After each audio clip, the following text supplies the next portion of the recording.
और ब्रेक के बाद आपका खैर मकदम करते हैं और लगातार हम बात कर रहे हैं CAA पर मचे विवाद की।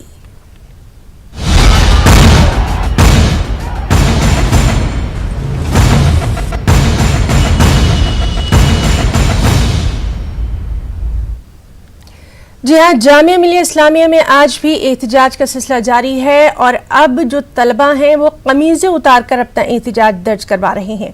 वहीं अगर AMU की बात करें तो वहां भी लगातार हालात कशीदा ही नजर आ रहे हैं।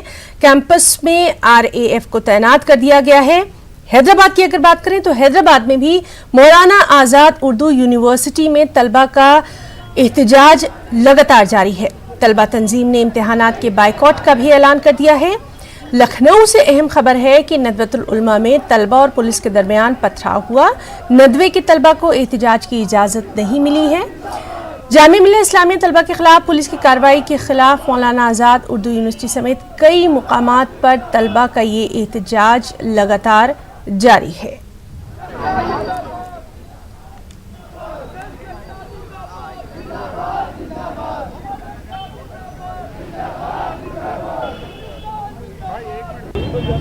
जामिया मिलिया इस्लामिया में जिस तरह से कल कई छात्रों के साथ मारपीट हुई, इस मामले को एक लड़की से ही समझते हैं कि किस तरह से कल जिस तरह से बकायदा रात का वाकया है। आपके शब्दों में मैं जानना चाहता हूं किस तरह से पूरा हंगामा बढ़ रहा है। Actually we were protesting since 13th of December, 13 दिसंबर से हमारा प्रोटेस्ट चल रहा था। That was in a very peaceful manner. मैं खुद एक प्रोटेस्ट का हिस्सा थी। यहाँ पे हम लोग बड़े अच्छे से प्रोटेस्ट कर रहे थे, लेकिन ये कल से जो प्रोटेस्ट हुआ तो पुलिस ने यहाँ से बैरिकेडिंग हटाई तो हम लोग आगे मूव करते हुए गए। फिर वहाँ जैसे ही हम लोग यहाँ पे जुलैना के पास पहुंचे तो वहाँ पे हम पे लाठीचार्ज शुरू हुए। तो भाग के अगर स्टूडेंट भाग के कहीं पे शेल्टर लेगा तो कहाँ लेगा? अपने कैंपस में ही आएगा। हम लोग कैंपस में आए। यहाँ पे कैंपस में ऑलरेडी लाइब्रेरी में बच्चे पढ़ाई कर रहे थे, जो अपने स्कॉलर्स वगैरह है, जो वहाँ पे 24 आवर्स आपको मिलेंगे। ठीक है, तो पुलिस का क्या हुआ? पुलिस ने यहाँ के गेट तोड़े हैं, यहाँ के गेट तोड़े हैं। पुलिस गेट तोड़ के अंदर घुसी है, वहाँ पे फायरिंग की है पुलिस ने, पैलेट गन्स चलाए हैं और ये आपका आंसू गैस चलाए हैं यहाँ पे बच्चों के ऊपर। अंदर लाइब्रेरी में घुस के लाइब्रेरी को डिस्ट्रॉय करा है, लड़कियों को मारा है, गार्ड्स को मारा है। गार्ड्स ने क्या किया था? गार्ड भी आके बस चलाने गए थे। मुझे ये सारे सवालों का आखिर हम लोगों से सवाल पूछेंगे लेकिन हमें जवाब कब मिलेंगे? आप मुझे बताइए ना कि गार्ड्स ने बस चलाई थी, हमारे इमाम साहब ने बस चलाई थी, मस्जिद को पूरी तरह से आपने डिस्ट्रॉय कर दिया है। सारी हमारी डिग्निटी के ऊपर आपने एक क्वेश्चन मार्क लगा दिया कि जामिया स्टूडेंट। मैं यही कह रही हूँ कि ये जो अब आगे होगा ना, मैं आपको बता रही हूँ आगे का सिनेरियो क्या होगा कि अब ना पॉलिटिक्स की जाएगी, इसके ऊपर एक बहुत गंदी राजनीति की जाएगी और पॉलिटिक्स के अंदर जामिया को और इस पूरी दिल्ली की जो अभी चल रहा है ना, इसको बिल्कुल दबा दिया जाएगा। जो हमारे बच्चे इंजर्ड हैं, जो कि अभी वहाँ पे भी मौजूद हैं, और जो हमारे स्कॉलर्स बच्चे हैं जिनको इतनी बुरी तरह से कल ब्रूटली ट्रीट किया गया है, जो लड़कियों को यहाँ से रेस्क्यू करके निकाला गया है, ये कोई क्वेश्चन नहीं उठाएगा। आपके होते हुए एक लोग आते हैं बस में आग लगा के चले जाते हैं और आप तब तो कुछ नहीं कर पाते, फिर उसके बाद आके आप बच्चों को मारते हैं। ये भी आपका एक लूप होल है। देखा जा सकता है यहाँ पे काफी संख्या में यहाँ पे जो छात्र छात्राओं का जो संगठन है वो यहाँ पर है, जो अपनी बात रख रहे हैं। और कल जिस तरह से बकायदा यहाँ पे हंगामा हुआ और जिस तरह से लाइब्रेरी में यहाँ पर पुलिस की टीम अंदर पहुंची, इस बात को लेकर छात्रों के अंदर काफी गुस्सा देखा जा रहा है। वीडियो जर्नलिस्ट जोगेंद्र के साथ शंकर आनंद, न्यूज़ 18 दिल्ली। कहना है कि कैब के मामले में कुछ भ्रांतियां फैला दी गई हैं, कुछ अफवाहें फैला दी गई हैं और उससे बचना चाहिए अल्पसंख्यक समाज को, खासकर मुस्लिम समाज को। कैब इस देश के मुसलमानों के खिलाफ नहीं है, तो जब इस देश के मुसलमानों के खिलाफ नहीं है तो उसमें प्रोटेस्ट करने की आवश्यकता नहीं है। किसी तरह का प्रोटेस्ट नहीं किया जाना चाहिए, और अगर प्रोटेस्ट कर भी रहे हैं तो वो एक शांतिपूर्ण ढंग से होना चाहिए, ना कि हिंसक तरीके से। इसलिए इसके पीछे जो लोग भी हैं उनको इन चीज़ों से बचना चाहिए और किसी तरह का हिंसा के सहारा नहीं लेना चाहिए प्रोटेस्ट में। कैब इस देश के मुसलमानों के ख़िलाफ़ नहीं है, इस देश के रहने वाले मुसलमानों के ख़िलाफ़ नहीं, इसलिए मुसलमानों को इस कैब जो कानून आया उससे डरने की ज़रूरत नहीं है। और जामिया में क्या कुछ हालात रहे, वहाँ का जायज़ा लिया हमारे साथी खुर्रम शहजाद ने। मिलिया इस्लामिया के तलबा पर किस तरह से कल दिल्ली पुलिस का कहर टूटा था वो आप देख सकते हैं कि ये देखिए, सबसे पहले ये भी रीडिंग रूम के लिए गर्ल्स के लिए ये कमरा इस्तेमाल होता था। यहाँ पर इसको तोड़ दिया गया है, यहाँ इसको बंद करने की कोशिश की गई थी क्योंकि यहाँ पर बचने की कोशिश की गई थी। आप देख सकते हैं कि किस तरह से हर तरफ जो है तोड़ फोड़ के निशान हैं, किताब कॉपियाँ वो सब बिखरे हुए हैं। लेकिन इससे भी अलग बात यह है कि जिस तरह से देखिए कि सबसे आखिर में ये रीडिंग रूम है। आमतौर से गर्ल्स यहाँ पर अपनी स्टडी करती थी, इसको किस तरह से उन्होंने बंद करने की कोशिश की थी। उन्होंने ये पूरा दरवाज़ा बंद कर लिया था, जिसकी वजह से ये पूरा दरवाज़ा तोड़ दिया गया है। हर तरफ जो है बिखरे हुए हैं, बैग्स बिखरे हुए हैं, कापियाँ बिखरी हुई हैं, जूते पड़े हुए हैं। तो जो निशान हैं किस तरह से बर्बरियत हुई, शायद ये आखिरी सहारा था तमाम तलबा का। ऊपर से जब नीचे से पुलिस का लाठीचार्ज हो रहा था तो बचकर यहाँ पर आए थे। आप देख सकते हैं किस तरह से ये खून के वो निशान है, जिस तरह से उन्होंने अपना खून साफ किया होगा। तो ये पूरा नज़ारा है, आप देख सकते हैं। आप ये देख सकते हैं ये फैन अभी भी चल रहा है, ये फैन अभी भी चल रहा है। तो ये हर तरफ तबाही और पुलिस की बर्बरियत और कहर का जो नज़ारा है वो आपको यहाँ देखने को मिलेगा। तो ये देखिए ये सारी चीज़ें हैं और कहना चाहिए कि बर्बरियत के वो तमाम निशान यहाँ पर कल की रात वो छोड़ गई है। ये पूरा नज़ारा है। ये जामिया मिलिया इस्लामिया का रीडिंग रूम है, जहाँ पर तलबा हैं वो अपना पढ़ाई करते थे। बैग बिखरे हुए हैं, यानी कि इस तरह से उनको भागना पड़ा कि यहाँ पर कितनी बड़ी तादाद में तलबा पढ़ रहे थे। हालांकि ये पुलिस जब कैंपस में दाखिल हुई थी तो उसका कहना था उपद्रवी यहाँ पर हैं, लेकिन बैग्स तो ये कह रहे हैं कि यहाँ पर बड़ी तादाद में तलबा पढ़ रहे थे। कैमरामैन गौरव सक्सेना के साथ खुर्रम शहजाद, न्यूज़ 18 उर्दू, दिल्ली। और इसी मामले पर एडवोकेट महमूद पराचा से खास बातचीत की हमारे नुमाइंदे सुशील पांडे ने। जिस प्रकार की हिंसा हुई है वो हिंसा फिलहाल देश की सबसे बड़ी अदालत पहुंच गई है। हमारे साथ सीनियर एडवोकेट महमूद पराचा साहब हैं, उन्होंने भी एक याचिका दाखिल की है। सर, आपने सुप्रीम कोर्ट में एक याचिका दाखिल की है, वो क्या है आपकी याचिका, जिसमें आपने क्या मांग की है? देखिए, हमने Jamia old boys alumni association की तरफ से, Aligarh old boy alumni association की तरफ से और जो नई दिल्ली के एक जो पार्लियामेंट के इमाम हैं उनकी तरफ से और दूसरी मुस्लिम ऑर्गेनाइजेशंस की तरफ से हमने एक रिट पिटीशन फाइल की है और उसमें हमारी दो मांगे हैं। पहली कि जो पुलिस और जो अथॉरिटीज़ ने, पैरामिलिट्री फोर्सेस ने सीज ले कर रखा है अलग अलग यूनिवर्सिटीज़ पे, उसको फ़ौरन उसको हटाया जाए और स्टूडेंट्स के खिलाफ जो भी एट्रॉसिटीज़ हो रही हैं, जो कि बारबेरिक कही जा सकती है, इनह्यूमन कही जा सकती है, उससे कम कुछ कहना बिल्कुल उचित नहीं होगा, उनको तुरंत बंद किया जाए। पहला। दूसरा, जो स्टूडेंट्स गायब हैं या जिनको गैर कानूनी तौर से पुलिस ने उठा के अलग अलग थानों में, दिल्ली और यूपी और दूसरे मुल्क के दूसरे हिस्सों में भी रख रखा है, उनको ज़बरदस्त चोटें भी आई हैं, उन लोगों को फ़ौरन कोर्ट में पेश किया जाए हैबियस कॉर्पस के माध्यम से, जो हमने हैबियस कॉर्पस की जो दरख्वास्त लगाई है उसके माध्यम से।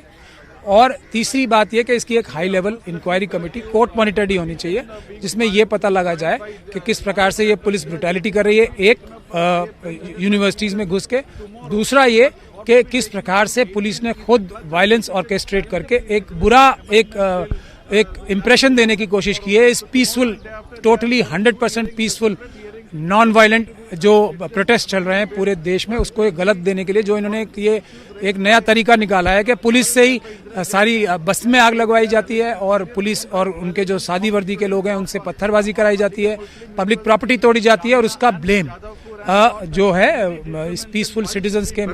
जो पत्थरबाजी हुई है वो दोनों तरफ से हुई है, आगजनी जो हुई है बताया जा रहा है स्टूडेंट्स की तरफ से हुआ है। अभी न्यू फ्रेंड्स कॉलोनी में भी आग लगाया गया, जिसमें प्रत्यक्षदर्शियों ने भी ये कहा कि कुछ स्टूडेंट्स आए थे, उन्होंने बसों में आग लगाई। तो कैसे देखते हैं फिलहाल, क्या ये दोनों तरफ से है या सिर्फ स्टूडेंट्स को बरगलाया जा रहा है नागरिकता संशोधन कानून को लेकर? देखिए, इसमें आप लोगों ने सबने देखा है कि ये पिछले 3-4 दिन से कितना पीसफुली चल रहा था सब कुछ। जब पब्लिक लाखों की संख्या में पूरे देश में सड़कों पे आ गई, इसका विरोध कर रहे हैं और cutting across religious and caste lines, क्योंकि इससे नुकसान सिर्फ एक कम्युनिटी का नहीं होने वाला है। अब लोगों को ये समझ में आ गया है, नॉर्थ ईस्ट के लोगों ने कम से कम ये समझा है कि इससे सभी वर्गों का नुकसान होने वाला है। और एक बार फिर से हमारे साथ दिल्ली से हमारे नुमाइंदे खुर्रम शहजाद हमारे साथ मौजूद हैं। खुर्रम, इस वक्त हम जानना चाहेंगे आप कहां पर हैं और वहां के जो हालात हैं वो क्या कुछ बयान कर रहे हैं?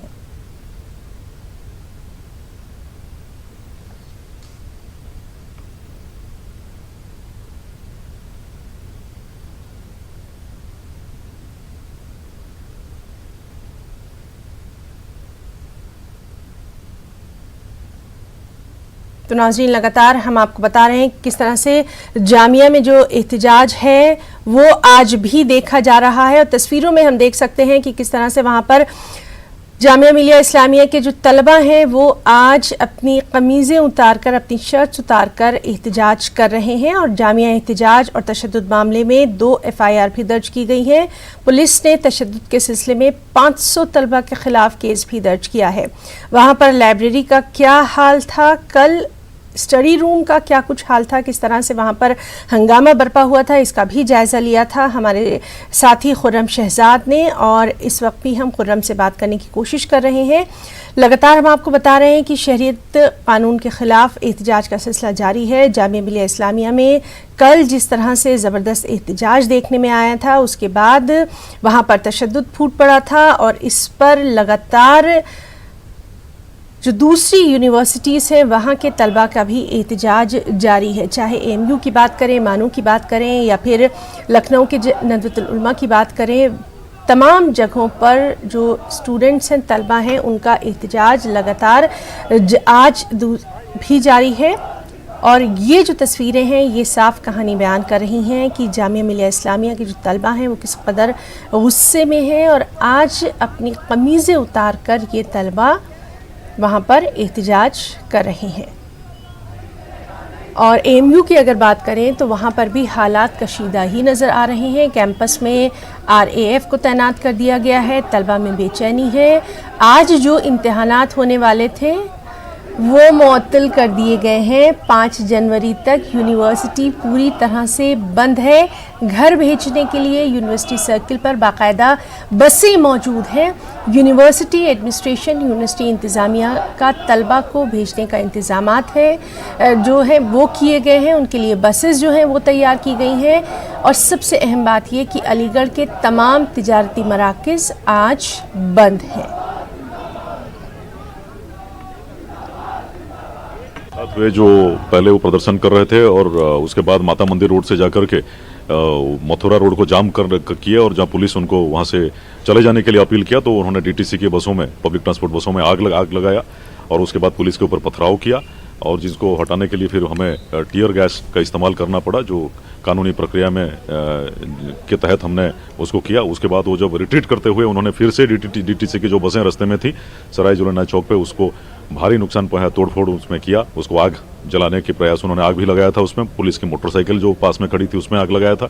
उसके बाद होली फैमिली हॉस्पिटल के सामने से जो रोड था उस रोड के सामने खड़े होकर के पुलिस के ऊपर उन्होंने भारी पथराव किया और उनको जैसे हम आगे बढ़ करके हटाते गए ये लोग जो जामिया नगर का रोड है जिसके दोनों तरफ जामिया मिलिया इस्लामिया यूनिवर्सिटी के अलग अलग कॉलेजेस इंस्टीट्यूशंस आते हैं और सामने से और यूनिवर्सिटी के दोनों तरफ घुस करके उन्होंने वहाँ से उन्होंने हमारे ऊपर पथराव किया पुलिस के ऊपर।